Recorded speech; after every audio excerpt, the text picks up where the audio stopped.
The best investing apps for beginners.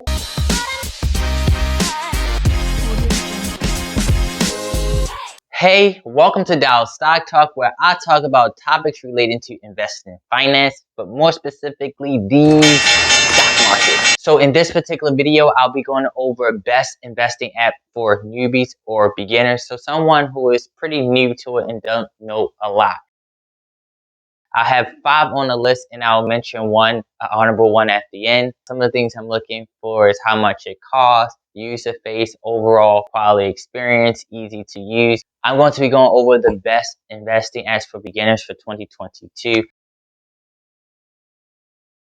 I did one for best investing apps for 2021. You can check that out. But the list have changed since then, so I just wanted to kind of let you guys know. But before we get started, make sure you smash the like button because it helps the YouTube algorithm. It helps YouTube know that this is quality content and help my videos reach a broader audience. And also, if you're a big fan of finance and investing, and you like finance and investing t-shirts like this, investing, it's in my DNA, make sure you check out my store, Wall Street Stock Apparel, where I make custom finance and investing t-shirt. And also, I just want to let you know, if you're interested in any of these investing apps that I mentioned, make sure you check out my referral link. A lot of them, you'll get a free stock and I'll get a free stock, or they'll give you money to start off, and pretty much it's a win-win. The link will be in the description below. But first up, I have Bitterman. Bitterman is good for someone who wants to be completely hands-off.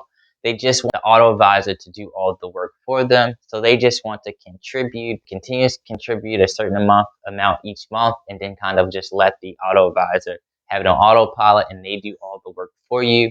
Now, the good thing about it is, like I said, it's for people who wants to be completely hands off. So in this particular platform, you don't end up selecting anything.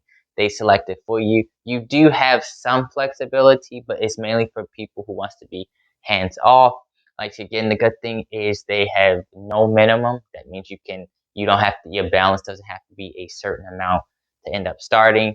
I think it's also good for people who are very goal oriented. So with the Betterment platform, what you can end up doing is, if you're trying to save for a house or retirement or education, you're trying to save for a business or a car, they really allow you to, based off your risk level, you answer a few questions, and they allow you to help set your goals in order to accomplish it. So they'll let you know how much money you need to invest to obtain it, and they'll track your journey along the way.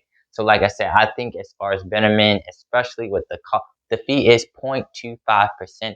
That's very little. That's very little. So like, if you invested $100 each year, you would only pay 25 cents on $100, which is very cheap. Now, I mentioned this one. There are other ones, but this one, to me, as far as a lower entry, meaning you don't have to have a minimum, the resources that they have, they do a very good job of tracking your portfolio returns in the short term and long term. They do allow you to change the amount of stocks or bonds that you have. So if you want to play more aggressive, they do allow you to change that per your question. Primarily, it's made for people who want to be kind of hands off. They also do all the tax harvesting or rebalancing your portfolio for you. You don't pick stocks or ETF independently. Like I said, it's pretty much, the auto advisor is pretty much investing in overall indexes that does well overall.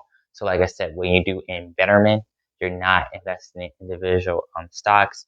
The auto advisor is investing into index broad markets that has been proven to have long-term success.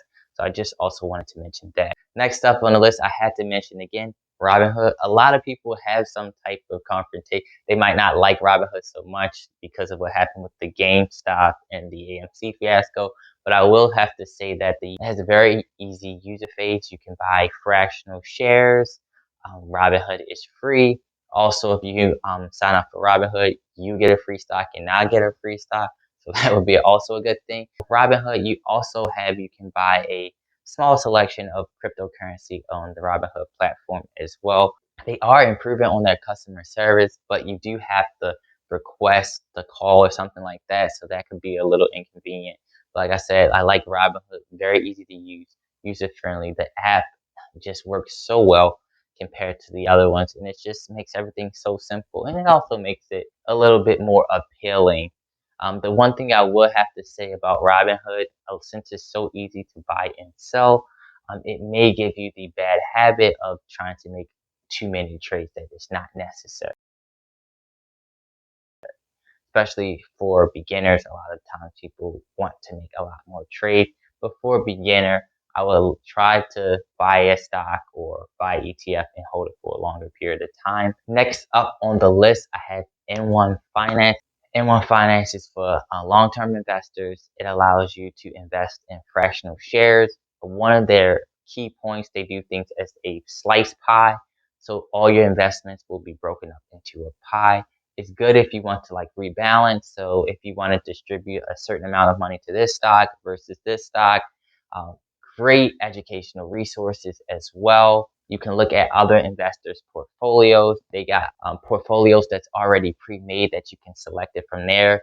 You can customize your own. You can make several different portfolios. So like I said, it has a lot of potential as far as that. They do a very good job of tracking your returns. Like I said, you can copy other experts if you want.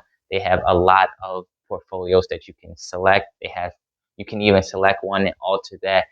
N1 Finance is completely free. They have the fractional shares, and also they have customer support, and you can end up calling them at any time. I definitely would have to put N1 Finance on the list. Next up on the list, we have Public. So Public is an investing platform, but this one is more so geared towards socializing. So it allows you that you can see your friends' portfolio or different types of communities. You can see what types of stocks they're investing in. So it brings in the social atmosphere of investing. So you can have a public investing profile.